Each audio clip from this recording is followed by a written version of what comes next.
চাচা বাড়িঘর তো সাজানো কেন, হেনা কোথায়? একদিন সময় আসবে তোমার জীবনে, হয়তো তুমি এসে বলবা, চাচা বাড়িঘর তো সাজানো কেন, হেনা কোথায়? আর চাচা বলবে, বাবা হেনার তো বিয়ে হয়ে গেছে, তুমি বাস খাও, তুমি গাঞ্জা খেয়ে ঘুরে বেড়াও।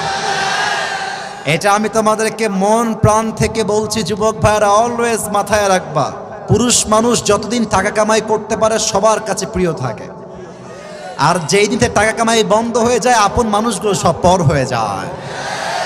টাকা কামাই করো হালাল ভাবে, অনেক বেশি ব্যবসা করো, চাকরি করো, উদ্যোগ নাও, প্রতিষ্ঠিত হও জীবনে।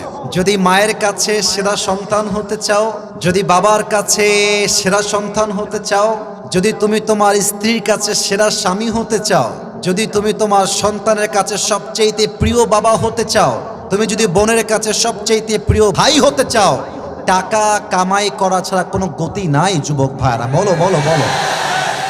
जब जेब में पैसा होता है तो पराये भी अपने हो जाते हैं, और जब जेब में पैसा नहीं होता तो अपने भी पराये हो जाते हैं। পকেট ভর্তি টাকা থাকলে ভালোবাসার মানুষের কোনো অভাব হয় না বাংলাদেশে, আর পকেট খালি হয়ে গেলে ঘরের আপন বউটাও পর হয়ে যায়। এজন্য আমি মাঝে মাঝে বলি, जब जेब में हो पैसे तो लोग पूछते हैं तुम हो कैसे, और जब तुम हो जाओगे कंगाल कोई पूछने नहीं आएगा तुम्हारा हाल। পকেট ভর্তি টাকা, বলবে হাউ আর ইউ, কেমন আছেন ভাইয়া আপনি, আর যখন পকেট খালি বলবে হু আর ইউ, তুমি কে, তোমাকে তো চিনতে পারছি না ভাই আমি। এই পুরো দেশটাই হচ্ছে টাকার খেলা।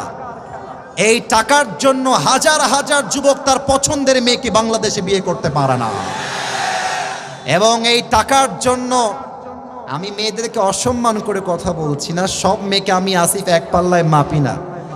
অনেক মেয়ে টাকা দেখলে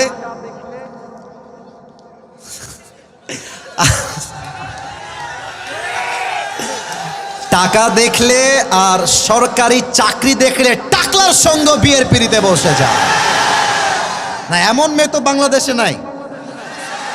আরে নাই, আরে নাই রে ভাই, থাকলে আল্লাহ হেদায়েত দান করুক, পড়েন সবাই আমিন।